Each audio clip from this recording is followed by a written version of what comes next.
नमस्कार। हिजाब प्रकरण जो है फिलहाल कह सकते हैं कि विराम लगता हुआ नहीं दिख रहा है। आज वो ज्वाइन नहीं की है और ज्वाइन नहीं करने का मतलब है कि यह सिलसिला जारी रहेगा, बयानबाजी का सिलसिला जारी रहेगा। और जो खबर आ रही है उस खबर यही है कि अब उसके सहारे सियासत साधने की भी रणनीति बनाई जानी शुरू हो गई है। बंगाल में चुनाव है ना, और बंगाल में वो रह रही है, तो कुछ तो बात होगी। दोनों तरफ से कसमकस चल रहा है। झारखंड से देख ही रहे कि किस तरीके का ऑफर उसको मिल रहा है। एक यूनानी डॉक्टर है को 3 लाख रुपया महीना के सैलरी पर रखने की बात कर रहे हैं, और आप कह रहे हैं कि हम डॉक्टर को भी रखेंगे और नीतीश कुमार का भी इलाज कराएंगे। झारखंड का स्वास्थ्य मंत्री कह रहा है। अब सोच लीजिए, ये राजनीति यहाँ तक पहुँच गई है।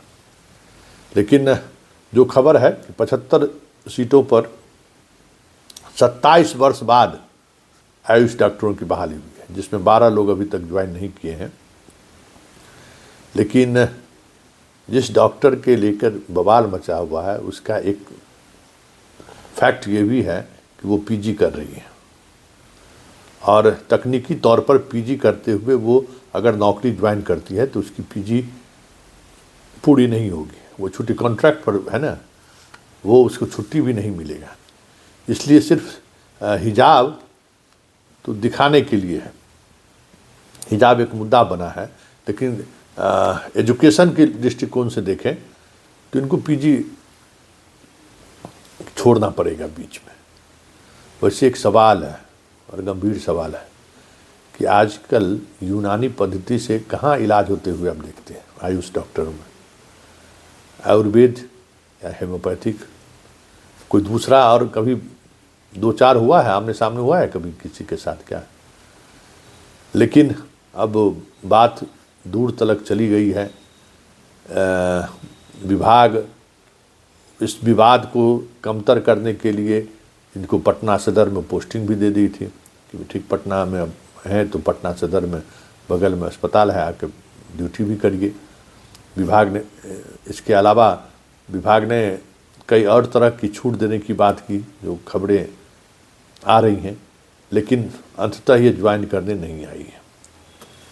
अब आने वाले समय में बहुत सारी चीज़ें स्पष्टता के साथ सामने होगी। लेकिन सबसे बड़ी बात यह है कि जो भी हो हल्ला हंगामा हो रहा है, जो जिस स्तर पर हो रहा है, और जिसको एड्रेस किया जा रहा है, जिन पर आरोप लगाया जा रहा है, हालात ये है कि उनके तरफ से हमें नहीं लगता है कि आने वाले समय में कोई, क्योंकि मीडिया से तो महीनों से दूर हैं। हाँ, और ऑफिशियली कोई रिलीज जारी करके नीतीश माफ़ी मांगेंगे ऐसा भी लगता नहीं लगता है। तब देखना दिलचस्प होगा कि मायावती भी बोली है आज, बाकी लोग तो बोल ही रहे हैं, और ये बयान कब तक चलता है। वैसे बिहार पूरा शांत है, मौसम भी सर्द ज़्यादा है, और यहाँ के लोग भी ठंडा पड़े हुए। पता है कि नीतीश कुमार के इस आचरण को लेकर जो सवाल खड़े किए जा रहे हैं, जनता उससे इत्तेफाक नहीं रखती है, क्योंकि वो महिलाओं को लेकर एक अलग कॉन्स्टिट्यूएंसी बिहार में खड़ा कर दिया है। और इसी का नतीजा है कि 2025 के विधानसभा चुनाव में महिलाओं का सबसे ज़्यादा वोट नीतीश कुमार को मिला है। ये बात यहाँ के पॉलिटिकल पार्टी के सारे लोग समझते हैं।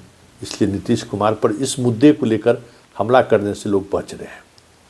और बीजेपी तो अपना सियासत बीजेपी के लिए क्या, बीजेपी के लिए तो समझिए कि कैटलिक एजेंट की तरह, उत्प्रेरक तत्व की तरह काम कर रहा है। और हिंदू मुसलमान सेंटिमेंट भड़काओ कि डॉक्टर बनी है कि चेहरा छुपा कर जाएगी हैं, और देखेगा नहीं कि जिसको नौकरी मिला है वही लड़की है कि दूसरा कोई ज्वाइन करने आ गई है।